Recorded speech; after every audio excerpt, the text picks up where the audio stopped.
आपण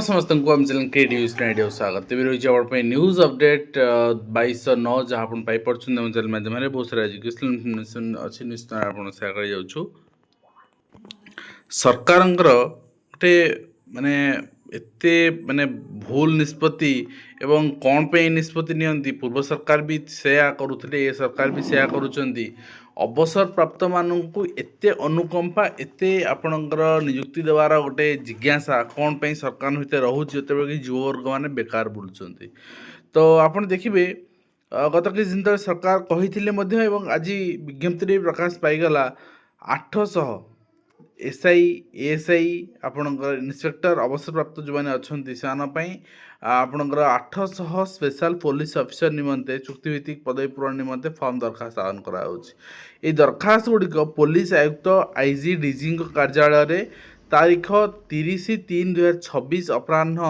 5:30 सुधा पहुँचा उचित मु डिटेल रिगार्डिंग काली वीडियो आप नहीं आसबि कथा आप केमती अप्लाई करेंगे कौन डिटेल कंडीशन कौन किंतु कथा होची अवसर प्राप्त कर्मचारी को नियुक्ति देवा सेते कष्ट लगे ना जे शिक्षक टे अवसर प्राप्त हेले भी जाए स्कूल पिला कथा तो पार्टी तो खोलुची कही पारे किंतु जने पुलिस शारीरिक मानसिक भाव से फिट केमती ठीक अच्छे एंड ता सहित ओडिशा विद्यालय शिक्षा व्यवस्था रे भित्तिभूमि न थाई एआई मुहा शिक्षा आई विगत सरकार 5T कराइथिले एटी एआई 5370 विद्यालय योजना कराई विद्यालय गणशिक्षा विभाग प्रजुक्ति विद्या भित्तिक जड़े शिक्षाधिकारी शिक्षा कार्यकारी करने को निष्पत्ति नियाई आपणकर ए आईटी डिजिटल पदक्षेप अधीन राज्य चिन्हित स्कूल गुड़िकर इंटरनेट सैटेलाइट जोगाजोग माध्यम विषय वस्तु प्रदान करने को अत्याधुनिक प्रजुक्ति विद्याकारी संस्था नियोजित द्वारा पछुआ पिला माने उन्नत मान केंद्रीय परिचय शिक्षा सुजोग पाइबे तो अल्टीमेटली यहाँ कंप्यूटर शिक्षक किंतु कथा होची केमिति हबो केबे हबो केबे सुधा हबो तार कौन वर्तमान सुधा विधिवत विज्ञप्ति बाहर ना ओडिशा आदर्श विद्यालय संगठन पक्षर ऑनलाइन पंजीकरण आरंभ कराई आइकोनिक आदर्श विद्यालय 2026-27 शिक्षावर्ष निमंते प्रवेशिका परीक्षा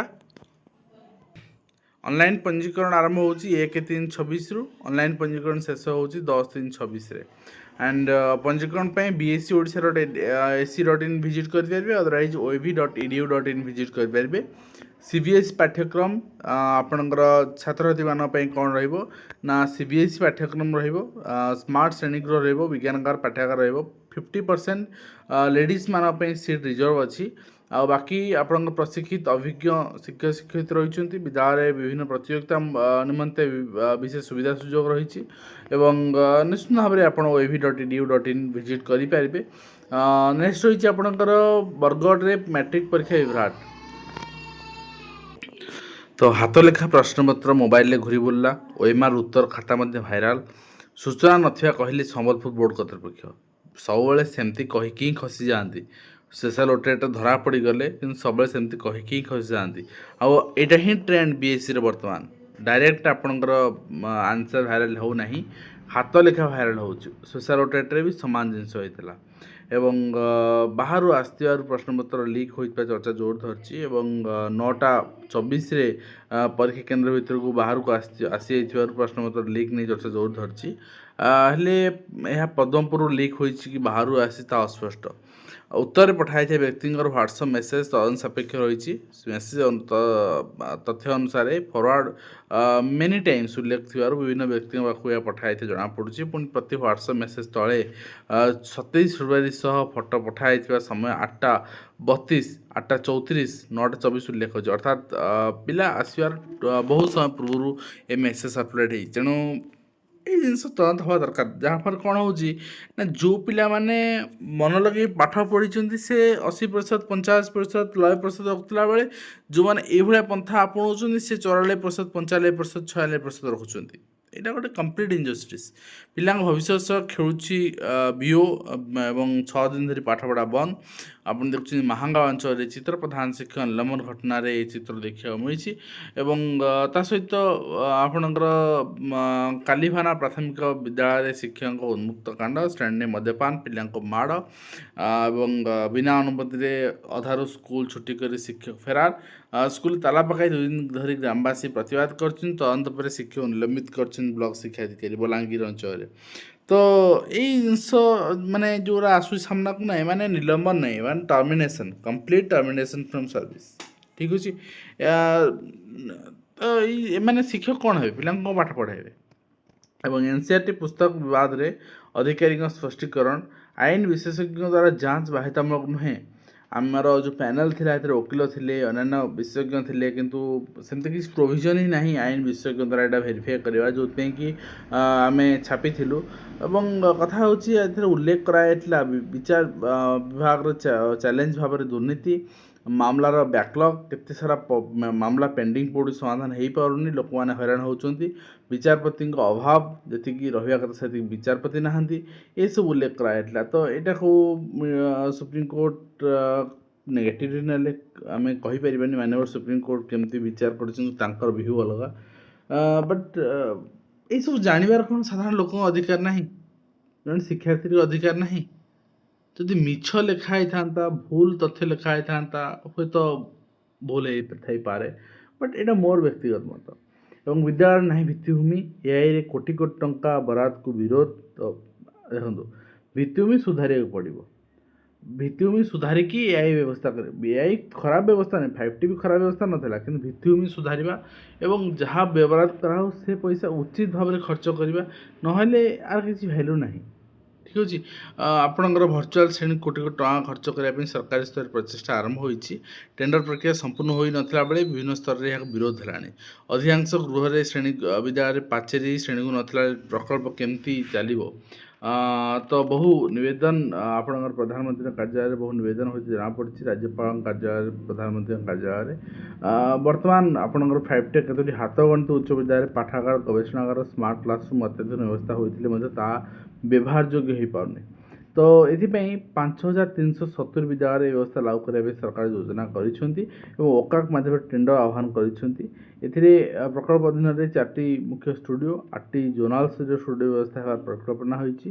ଫାଇବର ଏବଂ ସାଟେଲାଇଟ୍ ଯୋଗେ ମାଧ୍ୟମରେ ଶିକ୍ଷା ଆଦାନ ପ୍ରଦାନ କରାଯିବ। ଓଡ଼ିଆ, ଇଂରାଜୀ ଭାଷାରେ ଡିଜିଟାଲ କଣ୍ଟେଣ୍ଟ, ଶିକ୍ଷକଙ୍କର ଦକ୍ଷତା ବିକାଶ, ଏଆଇ ଆଧାରିତ ଭର୍ଚୁଆଲ୍ ଶ୍ରେଣୀଗୃହ, ଇଣ୍ଟରାକ୍ଟିଭ୍ ଆପଣଙ୍କର ପ୍ଲାଟ୍ ପ୍ୟାନେଲ୍, ଡିଜିଟାଲ ମୂଲ୍ୟାଙ୍କନ ଡିଭାଇସ୍, ଛାତ୍ର ଆପ୍, କାର୍ଯ୍ୟଦକ୍ଷତା, ଏସବୁ ଜିନିଷ କରାଯିବ ବୋଲି ଟେଣ୍ଡର ଉଲ୍ଲେଖ କରାଯାଇଛି। ପ୍ରକଳ୍ପ କାମ ନେଇଥିବା ସଂସ୍ଥା 5 ବର୍ଷ ଧରି ତା'ର ପରିଚାଳନା ଓ ରକ୍ଷଣାବେକ୍ଷଣ କାମ କରିବ। ଗ୍ରାମାଞ୍ଚଳ ଭିତ୍ତିଭୂମି ଯୋଗାଇବା ସହ ଇଣ୍ଟରନେଟ୍ ଯୋଗାଇବାର ବ୍ୟବସ୍ଥା କରିବ ଏବଂ ବ୍ରଡକାଷ୍ଟିଂ ଷ୍ଟୁଡ଼ିଓ, ଏଆଇ ପରିଚାଳନା, ଭର୍ଚୁଆଲ୍ କ୍ଲାସରୁମ୍ ସହିତ ଡିଜିଟାଲ ମୂଲ୍ୟାଙ୍କନ, 6ରୁ ଦ୍ୱାଦଶ ଶ୍ରେଣୀ ପର୍ଯ୍ୟନ୍ତ ପିଲାମାନଙ୍କ ପାଇଁ ଓଡ଼ିଆ, ଇଂରାଜୀ ମାଧ୍ୟମ ଡିଜିଟାଲ କଣ୍ଟେଣ୍ଟ ପାଇଁ ବ୍ୟବସ୍ଥା କରାଯିବ। ଏବଂ ଆପଣଙ୍କର ବିଦ୍ୟାଳୟରେ ଆପଣଙ୍କର ଅଭିଭାବକ ମହାସଂଘ ବି ଏଠି ଦାବି କରିଛି ଯେ ବିଦ୍ୟାଳୟରେ ଆବଶ୍ୟକ ଭିତ୍ତିଭୂମି ନାହିଁ। ତ ବର୍ତ୍ତମାନ ଏଇସବୁ ଜିନିଷ କେମିତି କରାଯାଇପାରିବ? ତ ଦେଖାଯାଉ କ'ଣ ହେଉଛି। ଏବଂ ତା ସହିତ ଆପଣଙ୍କର ମ୍ୟାଟ୍ରିକ୍ ଇଂରାଜୀ ପ୍ରଶ୍ନପତ୍ର ସେଟ୍ ଏରେ ତ୍ରୁଟି, ଗ୍ରେସ୍ ନମ୍ବର ଦେବାକୁ ଦାବି ରହିଛି। ତ ଦେଖାଯାଉ ବୋର୍ଡ଼ ତା'ର କ'ଣ ରଖୁଛି ସ୍ପଷ୍ଟୀକରଣ। ବୋର୍ଡ଼ ଏଇ ସେଟ୍ରେ ଆପଣଙ୍କ people pray the great to ଲେଖା ହେଇଛି, ଯାହାକି ଭୁଲ ଅଟେ। People pray to the god to ଲେଖାଯିବା କଥା। ତେଣୁ ଏହା ବି 1 ନମ୍ବର ବିଶିଷ୍ଟ। ତେଣୁ ବୋର୍ଡ଼ କର୍ତ୍ତୃପକ୍ଷ ପିଲାମାନେ ଗ୍ରେସ୍ ବ୍ୟବସ୍ଥା କରିବା ସହ ଭବିଷ୍ୟତରେ ପ୍ରଶ୍ନ ତ୍ରୁଟି ପାଇଁ ସାବଧାନତା ଅବଲମ୍ବନ କରିବା ପାଇଁ ଦାବି ରହିଛି। CBSEକୁ ହାଇକୋର୍ଟ ନିର୍ଦ୍ଦେଶ, ଆବେଦନକାରୀଙ୍କ ଦ୍ୱାଦଶ ପରୀକ୍ଷା ଫଳ ସପ୍ତାହ ଭିତରେ ପ୍ରକାଶ କର। CBSE ଦ୍ୱାରା ଯେଉଁଟା 2025ରେ ମ୍ୟାଟ୍ରିକ୍ ସାର୍ଟିଫିକେଟ୍ ହେଇଥିଲା, ଏଠି କିଛି ପିଲାଙ୍କର ପ୍ରକାଶ ପାଇନଥିଲା ଏବଂ କେନ୍ଦ୍ର ଅଧୀକ୍ଷକ ଏବଂ ନ୍ୟୁଜ୍ଲେଟରଙ୍କ ତରଫରୁ ଛାତ୍ରଛାତ୍ରୀ ଅସାଧୁ ଉପାୟ ଅବଲମ୍ବନ କରିବା ନେଇ କୌଣସି ଅଭିଯୋଗ କରିନଥିବା, ତାହା କପି ହୋଇନଥିବା, ସିଧାସଳଖ କୌଣସି ପ୍ରମାଣ ନଥିବା ମାମଲାର ଶୁଣାଣି ବେଳେ ସ୍ପଷ୍ଟ ହୋଇଥିଲା। ତ ଏଭଳି ସ୍ଥିତିରେ CBSE ଭୁବନେଶ୍ୱର ଆଞ୍ଚଳିକ କାର୍ଯ୍ୟାଳୟ ପକ୍ଷରୁ ଆବେଦନକାରୀ ଛାତ୍ରଛାତ୍ରୀଙ୍କ ଫଳାଫଳ ବାତିଲ ସମ୍ପର୍କିତ ନିର୍ଦ୍ଦେଶକୁ ହାଇକୋର୍ଟ ରଦ୍ଦ କରିଛନ୍ତି। ଏବଂ ଆପଣଙ୍କର ଦେଖାଯାଉ, ଯେତେବେଳେ ଆପଣଙ୍କ ପ୍ରତି ଅନ୍ୟାୟ ହେବ ନା, ଆପଣଙ୍କୁ ନ୍ୟାୟ ଏଇଠି ହିଁ ମିଳିବ। ଏବଂ PG ପ୍ରବେଶିକା ପରୀକ୍ଷା ପାଇଁ ଆବେଦନ ଆରମ୍ଭ ହୋଇଛି ଏବଂ ଏପ୍ରିଲ 27ରୁ ମେ 18 ପରୀକ୍ଷା ଫଳ, ଏପ୍ରିଲ 27ରୁ ପରୀକ୍ଷା, ମେ 18ରେ ପରୀକ୍ଷା ଫଳ ଏବଂ ପ୍ରତି ଆନ୍ସର କି ଚ୍ୟାଲେଞ୍ଜ ଫି 200 ଟଙ୍କା। ଏବଂ ତା ସହିତ 8ମ ସାମାଜିକ ବିଜ୍ଞାନ ବହି ପ୍ରତ୍ୟାହୃତ ହେଇଛି, ଏନ୍ସିଟି ସତର୍କ କରିଛି ଏ ସଂକ୍ରାନ୍ତରେ। ଏବଂ ତା ସହିତ ଶିକ୍ଷକ ଦୀର୍ଘ ଦିନ ଧରି ଗୋଟିଏ ସ୍କୁଲରେ ଅଛନ୍ତି, ସେମାନେ ମଧ୍ୟ କେତେକ ଏଇସବୁ କାମ କରୁଛନ୍ତି। ତେଣୁ ସେ କେଳଙ୍କାରୀ ନ ହେବ, କେମିତି ପ୍ରଶ୍ନପତ୍ର ପ୍ରଘଟ ନ ହେବ, ସେଥିଲାଗି ସିବିଆଇ ସଚେତନ ଅଛି। ଏନ୍ସିଆର୍ଟି ପରାମର୍ଶ, ସାମାଜିକ ବିଜ୍ଞାନର ବହି ଫେରାଅ, ଠିକ୍ ଅଛି। ଆଣ୍ଡ ପିଜି ନାମଲେଖା ଆବେଦନ ଆରମ୍ଭ ଏପ୍ରିଲ 27ରୁ ମେ 10 ପ୍ରବେଶିକା ପରୀକ୍ଷା ଏବଂ 31,700 ସିଟ୍ରେ ନାମଲେଖା କରାଯିବ, ଯାହା ଆପଣ ଦେଖୁଛନ୍ତି। ତା ସହିତ କେନ୍ଦ୍ରୀୟ ବିଦ୍ୟାଳୟ ନବୋଦୟ ବିଦ୍ୟାଳୟ ପକ୍ଷରୁ ଆପଣଙ୍କର ଟ୍ରାଏଲ୍ 1 ଏକ୍ଜାମିନେସନ୍ ଡିଟେଲ୍ସ ଆସିଛି ଏବଂ ଟ୍ରାଏଲ୍ 2 ପାଇଁ ସେଡ୍ୟୁଲ୍ ଆସିଛି। ଆପଣଙ୍କର ରେଜଲ୍ଟ ଟ୍ରାଏଲ୍ 1 ଯେଉଁମାନେ ଡିକ୍ଲାର ହୋଇସାରିଛି ଆଭେଲେବଲ୍ ଲିଙ୍କରେ, ତ ସେମାନେ ଟ୍ରାଏଲ୍ 2 ପାଇଁ ବର୍ତ୍ତମାନ ଏଲିଜିବଲ୍ ହୋଇଯାଇଛନ୍ତି। ଏବଂ ଯେଉଁମାନଙ୍କର 10 ଓ 11 ଜାନୁଆରୀ ଆପଣଙ୍କର କଣ୍ଡକ୍ଟ ହୋଇଥିଲା ଏକ୍ଜାମ୍, ସେଇମାନେ ଟ୍ରାଏଲ୍ 2 ଏକ୍ଜାମିନେସନ୍ ପାଇଁ ବର୍ତ୍ତମାନ ଆପଣ ଚେକ୍ କରିପାରିବେ, ନିଜେ ରେଜଲ୍ଟ ଚେକ୍ କରିପାରିବେ। ଆଣ୍ଡ ଟ୍ରାଏଲ୍ 2 ଏକ୍ଜାମିନେସନ୍ ଆପଣଙ୍କର ମାର୍ଚ୍ଚ ମାସରେ ହେବ, 27 March, 28 March, 29 March, 30 March, 31 March, ଠିକ୍ ଅଛି। ତ ସେଥିପାଇଁ ଆପଣ ପ୍ରିପେୟାର ହେଇଯାଆନ୍ତୁ। ମ୍ୟାଟ୍ରିକ୍ ଇଂରାଜୀ ପ୍ରଶ୍ନ ସେଟ୍ ଏରେ ତ୍ରୁଟି, ଗ୍ରେସ୍ ନମ୍ବର ଦେବାକୁ ଦାବି ରହିଛି ଉପରେ ଆମେ ଦେଖୁଥିଲେ ସଂକ୍ରାନ୍ତୀୟ ଖବର। Indira Gandhi national open university ପକ୍ଷରୁ 27 ଫେବୃଆରୀ ଚିଠି ଅନୁସାରେ ଡେଟ୍ ଏକ୍ସଟେଣ୍ଡ ହେଇଛି ଆପଣଙ୍କର।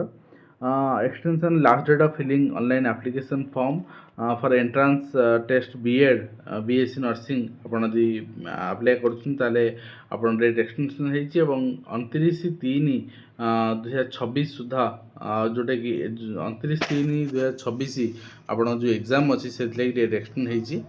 ଆଣ୍ଡ ଆପଣଙ୍କର ବର୍ତ୍ତମାନ ଆପଣ ଆପ୍ଲାଏ କରିପାରିବେ, 10 ମାର୍ଚ୍ଚ ପର୍ଯ୍ୟନ୍ତ ଆପଣଙ୍କୁ ସମୟ ଦିଆଯାଇଛି। ତେଣୁ ଏକ୍ଜାମ୍ ପାଇଁ ବି ଡେଟ୍ ଆସିଗଲା, ଠିକ୍ ଅଛି। ଏକ୍ଜାମ୍ ପାଇଁ ଯେଉଁମାନେ ଅପେକ୍ଷା କରୁଛନ୍ତି କେବେ ଏକ୍ଜାମ୍ ହେବ, 29/3 ହେବ ଏକ୍ଜାମ୍, ମାର୍ଚ୍ଚ ମାସ 29 ତାରିଖ ଆପଣ ଏକ୍ଜାମ୍ ପାଇଁ ପ୍ରସ୍ତୁତ ହୋଇଯାଆନ୍ତୁ। ମ୍ୟାଟ୍ରିକ୍ ଇଂରାଜୀ ପ୍ରଶ୍ନ ତ୍ରୁଟି ଆମେ ଦେଖୁଥିଲେ ଉପରେ ଏବଂ ସିବିଏସ୍ଇକୁ ହାଇକୋର୍ଟ ନିର୍ଦ୍ଦେଶ।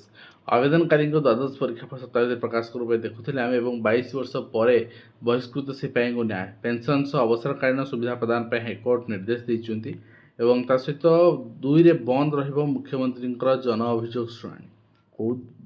ଆପଣଙ୍କର ଗୋଟେ ଟ୍ରେଣ୍ଡ ଆପଣ ଦେଖିବେ, ଗୋଟେ ଦିନ କରାଯିବ ମୁଖ୍ୟମନ୍ତ୍ରୀ ଜନ ଅଭିଯୋଗ ଶୁଣାଣି, ତାପରେ 2ଟା ବନ୍ଦ ରହିବ, ତାପରେ ଗୋଟେ, ଅର୍ଥାତ୍ ପ୍ରତି 2 ମାସରେ ଥରେ ହେଉଛି, 1.5 ମାସ 2 ମାସରେ ଥରେ। ଏବଂ ମୁଖ୍ୟମନ୍ତ୍ରୀ ଶିକ୍ଷା ପୁରସ୍କାର ପାଇଁ ଆବେଦନ ପୁଣି ଏକ୍ସଟେଣ୍ଡ ହେଇଛି, ହୁଏତ କି ଆପ୍ଲାଏ ହିଁ କରୁନାହାନ୍ତି ମୋତେ ଲାଗୁଛି, କାହିଁକିନା ବାରମ୍ବାର ଡେଟ୍ ଏକ୍ସଟେଣ୍ଡ ହେଉଛି। ଆପଣଙ୍କର ମାର୍ଚ୍ଚ 15 ପର୍ଯ୍ୟନ୍ତ ପୁଣି ବୃଦ୍ଧି କରାହେଇଛି ଡେଟ୍ ଏକ୍ସଟେନସନ୍। ଯଦି ଆପଣ ଆବେଦନ କରିବାକୁ ଚାହୁଁଛନ୍ତି, କ୍ରିଟିକାଲ୍ ଅଛି ଆବେଦନ ପ୍ରକ୍ରିୟା, ତେଣୁ ଆପଣ କରିବାକୁ ଚାହୁଁଛନ୍ତି କରିପାରିବେ। ତ ଏ ରହିଥିଲା କମ୍ପ୍ଲିଟ୍ ଆପଣଙ୍କର ରିକ୍ରୁଟମେଣ୍ଟ ଏଜୁକେସନାଲ୍ ଅପଡ଼େଟ୍ ଯାହା ଯାହା ଆପଣ ସେୟାର କଲୁ। ଆଶା କରୁ ଭିଡ଼ିଓ ବାନ୍ଧିବେ କମ୍ପ୍ଲିଟ୍ ଇନଫର୍ମେସନ୍ ଦେଇପାରୁଛୁ, ହେଲ୍ପଫୁଲ୍ ଏବଂ ଦେଖା